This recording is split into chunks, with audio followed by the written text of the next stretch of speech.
हमारे यहाँ पे ऐसा मानना है कि अगर कोई भी बीमार है तो उसे ठीक करने के लिए उन्हें बहुत सारा खाना खिलाइए तो वो जल्दी ठीक हो जाएंगे। लेकिन ऐसा करने से आप उनकी तकलीफ़ें ज़्यादा बढ़ाते हैं, कम नहीं करते।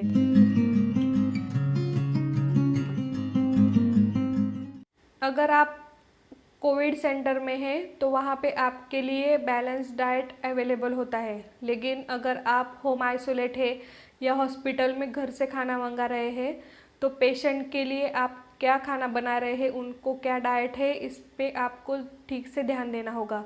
क्योंकि जब भी बुखार होता है, ज़्यादा बुखार की वजह से पेशेंट को भूख नहीं लगती, और कोरोना में तो ऑलरेडी स्मेल और टेस्ट ये दोनों नहीं होने के कारण पेशेंट को कुछ खाने का मन नहीं करता, और बीमारी में ऑलरेडी ही डाइजेशन कम हो जाता है। इसके लिए पेशेंट को जो आप खाना दे रहे हैं वो पचाने के लिए हल्का और अच्छे से पका होना चाहिए। नाश्ते में आप सेमी लिक्विड सूप या प्यूरी का इस्तेमाल कीजिए। इसके लिए आप लाल कद्दू, बीट या गाजर इनके जैसे सब्जियां ले सकते हैं। इनको अच्छे से पका लीजिए, लेकिन ये सिर्फ पतला पानी का जैसे सूप मत दीजिए। जो सब्जियां हैं इनको भी आप पकने के बाद में अच्छे से मिक्सर में ग्राइंड कर लीजिए। उस पर आप दालचीनी, सेंधव नमक और थोड़ा सा काली मिर्च डाल सकते हैं। लेकिन काली मिर्च का इस्तेमाल आधी चुटकी से भी कम कीजिए, क्योंकि ये बहुत गर्म होती है। इसी तरह आप रागी, ओट्स या राजगीरा इनका आप पेशेंट को खीर दे सकते हैं या इसका आप हलवा भी बना सकते हैं। लेकिन आप शक्कर का ज़्यादा इस्तेमाल ना करें।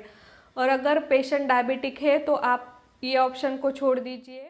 खाने में भी मूंग दाल, चावल, मूंग दाल की खिचड़ी इसका इस्तेमाल कीजिए, लेकिन ये पतली होनी चाहिए।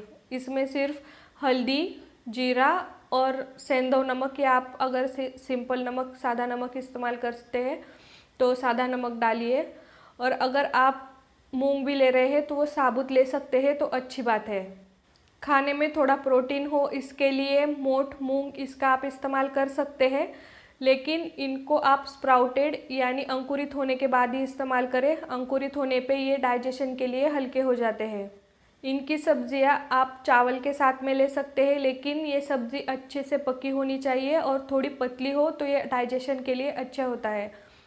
पेशेंट के खाने में फल सब्जी भी होनी चाहिए, लेकिन ये ध्यान रखें कि वो डाइजेशन के लिए हल्की होगी, जैसे कि टिंडा, तोरई, लाल कद्दू, भिंडी इनके जैसे सब्जियों का आप लीजिए। ये अच्छे से पकी होनी चाहिए। पत्ते वाली सब्जियों का इस्तेमाल ना करें। पत्ते वाली सब्जियां जो है वो डाइजेशन के लिए हेवी होती है, और अगर उनको ठीक से साफ़ नहीं किया गया तो उनके वजह से डायरिया, डिसेंट्री जैसे इन्फेक्शन होने का खतरा बना रहता है। पानी का इस्तेमाल भी बहुत ज़्यादा ना करें। हमें रोज़ाना 3 से 4 लीटर पानी की ज़रूरत होती है, उतना ही पानी लीजिए।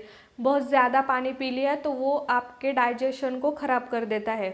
और अगर आपके गले में खराश है, गले में सूजन है, दर्द हो रहा है, तभी आप गर्म पानी का इस्तेमाल कीजिए। ज़रूरत नहीं है फिर भी बहुत ज़्यादा गर्म पानी पी रहे हैं, इससे कोरोना नहीं मरता है। ये आपके गले में उल्टे से छाले कर देगा और आपकी तकलीफ़ें और बढ़ा देगा। आप जब तक ठीक नहीं होते तब तक गेहूं की रोटी के इस्तेमाल ना करें। आपको कभी कभी लेना है तो आप बाजरे की या ज्वारी की रोटी का इस्तेमाल कर सकते हैं। खाने में भी आप फलों में विटामिन सी वाले फलों को ज़्यादा लीजिए, जैसे संतरी, मौसम्बी या कीवी। इन फ्रूट्स का इस्तेमाल करें। लेकिन जिन फ्रूट्स की वजह से कफ बढ़ते हैं, खांसी बढ़ती है, उनको ना लें, जैसे कि केला हो गया, सीताफल हो गए, अंगूर हो गए।